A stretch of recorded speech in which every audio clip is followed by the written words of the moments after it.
अस्सलाम वालेकुम। उम्मीद करती हूँ आप सब खैरियत से होंगे।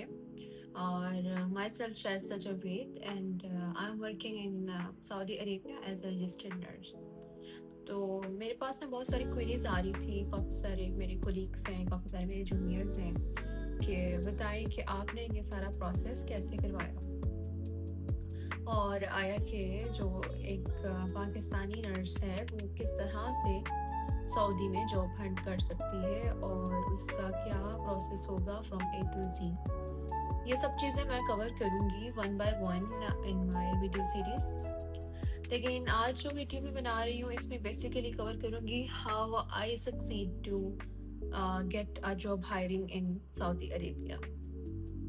तो फर्स्ट ऑफ ऑल तो ये कि आप इसमें डायरेक्ट हायरिंग भी कर सकते हो और इनडायरेक्ट हायरिंग भी कर सकते हैं।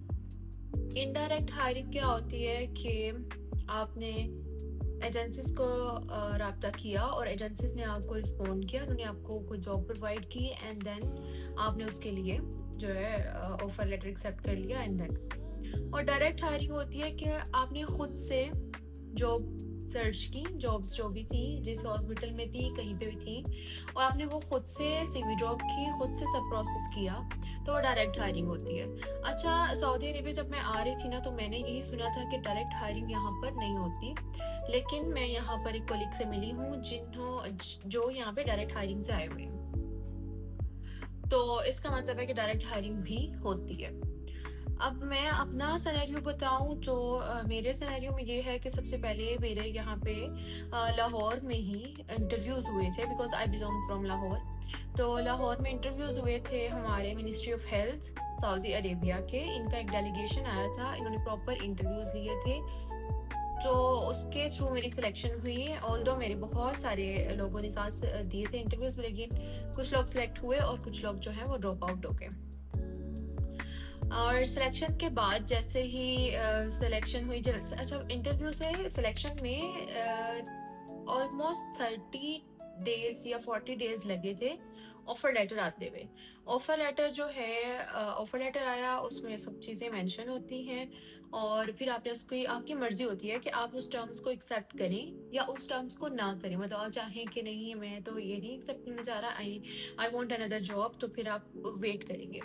खैर मुझे ऑफर लेटर मुझे ठीक लगा तो आई एक्सेप्टेड और मैं यहाँ पर अपनी अल्हम्दुलिल्लाह ग्रेजुएशन के जैसे ही मेरी ग्रेजुएशन कंप्लीट हुई और हमारा 1 ईयर की इंटर्नशिप होती है, तो उसके फ़ौरन बाद 5 मंथ्स के बाद मैं यहाँ पर थी अल्हम्दुलिल्लाह। और वो 5 मंथ्स जो थे वो भी सब इस प्रोसेस में लगे, जो भी इसकी हायरिंग का प्रोसेस होता है, और आपको बहुत सारी वेरिफिकेशंस करवानी होती है, आपको अपनी डिग्रीज वेरीफाई करवानी होती हैं, ट्रांसक्रिप्ट, एक्सपीरियंस लेटर्स, तो अल्हम्दुलिल्लाह।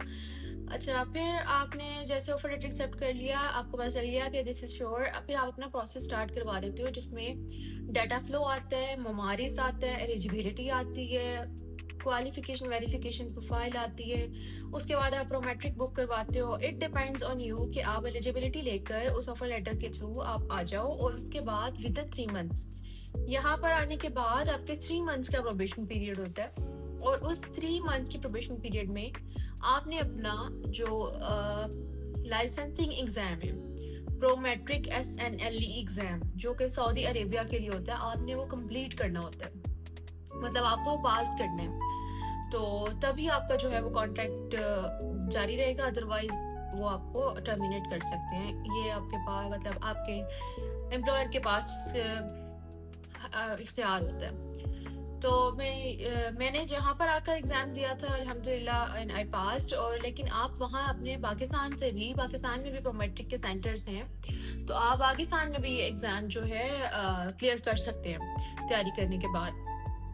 और आपकी डिग्रीज़ हैं वो आपकी बहुत सारी जगह, 5-6 जगह से आपकी डिग्रीज अटेस्टेशन होती है, वेरिफिकेशन होती है, एक्सपीरियंस लेटर्स आपके वेरीफाई होते हैं। तो ये सारी चीज़ें ना मैं एक दूसरी वीडियो में कवर करूँगी, जो 1 बाय 1 स्टेप बाय स्टेप होगी, क्योंकि ये वीडियो बहुत लंबी हो जाएगी।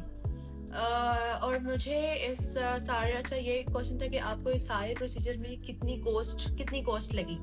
तो ऐसे था कि मैंने जो डाटा फ्लो और जो भी ऑनलाइन वेरिफिकेशंस थी एंड अटेस्टेशंस थी मेरी डिग्री की, और एक्सपीरियंस लेटर्स की जो भी, वो मैंने सब प्रोसेस खुद किया था, इंडिपेंडेंटली खुद किया था। मैंने किसी एजेंट के थ्रू नहीं करवाया था, क्योंकि जो एजेंट है वो आपसे एक तो जो भी उसकी पेमेंट है वो तो उसने नहीं लेनी, उसने अपने तरफ से सर्विस चार्जेस भी लेने हैं। तो अगर आप वो खुद कर सकते हैं तो इट्स मच बेटर कि आप खुद करें, और एजेंट से करवाना दैट्स अप टू यू। तो मैंने वो सारा प्रोसेस खुद किया था and it takes almost 5 to 6 lakh मुझे सारे प्रोसेस के कवरेज में लगे थे, और इसमें मेरी थोड़ी सी शॉपिंग भी इंक्लूड थी जो मैंने आते हुए की थी। तो ये एक ऑनेस्ट रिव्यू है। और इस 5 to 6 लाख में मैंने अपने एजेंट को 180 के अपने वीज़ा के दिए थे, जो सिर्फ उसकी वीज़ा प्रोसेसिंग फीस है कि आप उसने एम्प्लॉयर से वीज़ा मंगवा के देना आपको, टिकट एंड वीज़ा। तो और क्वेश्चन पूछा गया था कि आपकी सैलरी क्या होती है। तो सैलरी जो है आपके डिपेंड करती है अकॉर्डिंग टू योर एक्सपीरियंस। आप फ्रेशर हो तो आपकी सैलरी डिफरेंट होगी, आप 2-3 साल के एक्सपीरियंस के साथ आ रही हो तो आपकी सैलरी डिफरेंट होगी। और अगर आप फॉर एग्जांपल, इसमें और भी सिनेरियोज आ रहे थे कि अगर प्राइवेट सेक्टर में हायरिंग हो रही है तो उसकी सैलरीज और उसकी कंडीशंस डिफरेंट हो सकती हैं, और अगर आप गवर्नमेंट सेक्टर में आ रहे हो तो that's a totally different scenario. और उसके अलावा क्वेश्चनिंग थी, hopefully it will covers a lot, मतलब मैंने काफ़ी सारी चीज़ें बता दी हैं, लेकिन अगर फिर भी कोई क्वेश्चन है तो वो आप मुझसे पूछ सकते हैं, कमेंट कर दें। I will surely try my best to cover it in another video. और अपना बहुत सारा ख्याल रखें। हाँ, एलिजिबिलिटी क्या होती है कि आप किस तरह से आ सकते हैं, आप एलिजिबल किस तरह होंगे कि आप एज अ नर्स जो है आप सऊदी में आ सको। तो एलिजिबिलिटी ये होती है कि या तो आपने जनरल नर्सिंग की हो जिसमें आपका 3 इयर्स की एजुकेशन आती है और 4th ईयर में मिडवाइफरी का कोर्स होता है, या आपने bachelor of science in nursing की हो जो कि एक प्रॉपर ग्रेजुएशन डिग्री है, बीएससी नर्सिंग की हुई हो। और या फिर आपका एक और आता है कि अब जैसे जो आपकी जनरल नर्सिंग होती है ना उसके साथ आप पोस्ट आरएन जब कंप्लीट कर लेते हो तो वो आपका ग्रेजुएशन के इक्वलेंट आ जाता है। तो उस तरह से भी आप आ सकते हो। पैथवेज सबके लिए है, जीएनएम के लिए भी हैं और बीएसएन के लिए भी हैं।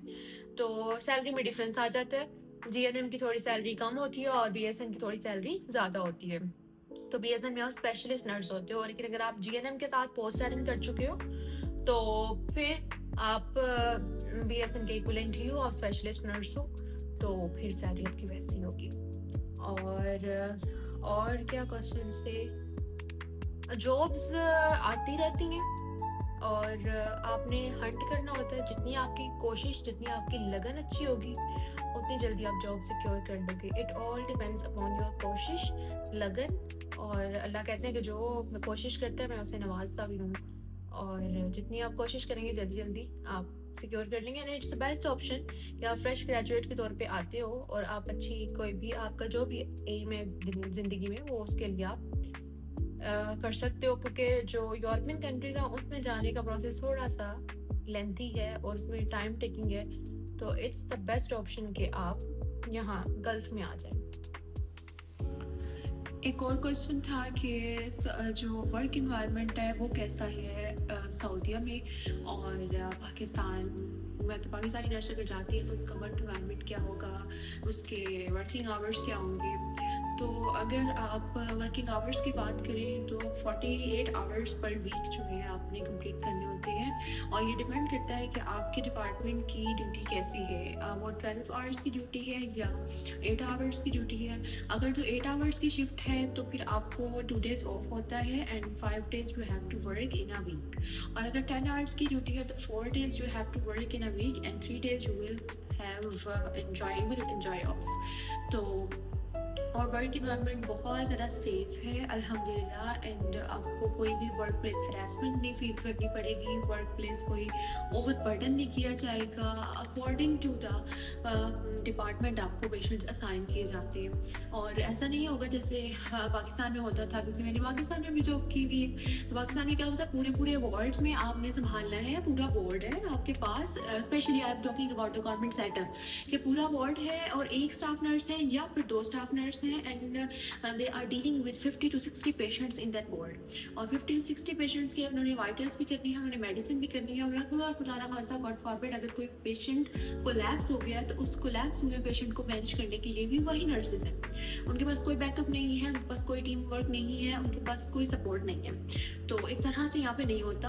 अगर इंटेंसिव केयर यूनिट है, आईसीयू में वर्क कर रहे हैं, तो फिर आपकी 1:1 जो वेंटिलेटर पे पेशेंट्स होते हैं या 1:2 होती है। अगर वो नॉन वेंटिलेशन है, मतलब कोई वेंटिलेटर भी नहीं है, और अगर आप वार्ड में काम करें तो 5 या 6 मेरे ख्याल में पेशेंट्स मिलते हैं आपको पर स्टाफ। तो इस तरह से होते हैं। लेकिन आपने यहाँ पे नर्सिंग का आप यहाँ पे आके मायने प्रॉपर समझाइए कि नर्सिंग है क्या, आपने असल में अपनी क्या ड्यूटीज़ परफॉर्म करनी है। हेड टू टू असेसमेंट आप करते हो पेशेंट की, आप पेशेंट को from A to Z handle करते हो, लैब्स देख रहे हो, उसकी प्रोग्रेस देख रहे हो, उसके सारे नोट्स पढ़ रहे हो, हर चीज़ में आप इन्वॉल्व हो एक्टिवली। तो ये एक बहुत अच्छा फैक्टर है जो मैंने यहाँ पे पॉजिटिवली अपने आप मतलब फील किया है, पॉजिटिव एक फैक्टर फील किया है कि आप नर्सिंग के असल मतलब को समझते हो यहाँ पे आकर। ये नहीं है जो हमने बुक्स में पढ़ा था ना, फंडामेंटल ऑफ नर्सिंग की बुक्स में, कि ऐसे ऐसे ऐसे हम असेसमेंट करते हैं और ऐसे पेशेंट के साथ डील करते हैं, हम उसको इंट्रोड्यूस करवाते हैं, देन हम उससे असेसमेंट लेते हैं। वो सारी चीज़ें यहाँ पे होती हैं, जैसे वो प्रोटोकॉल्स हैं ना, वो वैसे प्रोटोकॉल्स यहाँ पे फॉलो होते हैं। तो आपकी जो प्रैक्टिस है ना वो बहुत अच्छी हो जाती है। तो मैं तो ये कहना चाहूँगी कि जो भी पर्सन है, स्पेशली जो फ्रेश ग्रेजुएट्स हैं, they should must try gulf, क्योंकि गल्फ जो है ना आना आसान है, और जो यूरोपियन कंट्रीज है वो टाइम टेकिंग प्रोसीजर होता है। तो बेस्ट है कि आप एक दफ़ा गल्फ में ज़रूर आएँ। आपकी एक तो प्रैक्टिस एनहेंसमेंट हो जाएगी, दूसरा आपको थोड़ा टाइम मिल जाएगा सोचने के लिए कि आपने आगे करना क्या है। जज़ाकल्लाह खैरन कसीरा। Thank you.